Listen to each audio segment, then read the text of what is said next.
എനിക്ക് അത്ഭുതം തോന്നിയ ഒരു കാര്യം എന്താ പറയുക, മുസ്ലിം ലീഗ് ഒരു സാമുദായിക പാർട്ടിയായിട്ടാണ് കേരളത്തിൽ വർക്ക് ചെയ്യുന്നത്. പിന്നെ മുസ്ലിം ലീഗിനോട് ഒരു വിരോധമില്ല കേട്ടോ. അവർ ചെയ്യുന്ന പ്രവർത്തനങ്ങളൊക്കെ സ്തുത്യർഹമാണ്.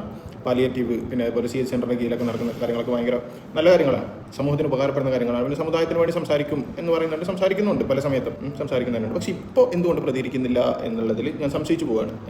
അതിൻ്റെ ഒരു ആത്മാർത്ഥതയിൽ ഞാൻ സംശയിച്ചു പോവുകയാണ്. കോടതിയിൽ ഒരു BJP-കാരന് വഖഫ് ബോർഡിൻ്റെ പ്രവർത്തനങ്ങൾ റദ്ദാക്കണം എന്ന് പറഞ്ഞിട്ട് കേസ് കൊടുത്തു.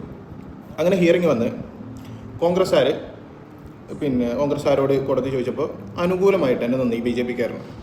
അങ്ങനെ ഹൈക്കോടതി റദ്ദാക്കി. ഇപ്പോൾ സുപ്രീം കോടതിയിലേക്ക് പോയിരിക്കുകയാണ് വഖഫ് ബോർഡ്. അപ്പോൾ ഇതിനെതിരെ ഒരു വർത്തമാനം പറയുന്നതായിട്ട് ഞാൻ കേട്ടിട്ടില്ല. കേട്ടിട്ടുണ്ടെങ്കിൽ എനിക്കൊന്ന് അയച്ചു തരണേ. ഭയങ്കര ഒരു എന്താ പറയുക, സഹതാപം തോന്നുന്നുണ്ട്, വിഷമം തോന്നുന്നുണ്ട്. എന്തെന്നെ ആയിക്കോട്ടെ, ഭരണകക്ഷി പാർട്ടി എന്നുള്ളതൊക്കെ ശരി തന്നെയാണ്. പക്ഷെ പറയേണ്ടത് പറയണ്ടേ? ഇത്ര കാലം നല്ലോണം നിങ്ങൾ പറഞ്ഞിരുന്നല്ലോ, പറയേണ്ട സമയത്ത് പറഞ്ഞിരുന്നല്ലോ. അതൊന്ന് നിങ്ങൾ എന്താ വെച്ചാൽ ഒന്ന് എനിക്ക് പറഞ്ഞു തരണം. എനിക്ക് ഭയങ്കര ഒരു സംശയമൊക്കെ തോന്നുന്നു, ഒരു ആശങ്കയൊക്കെ തോന്നുക.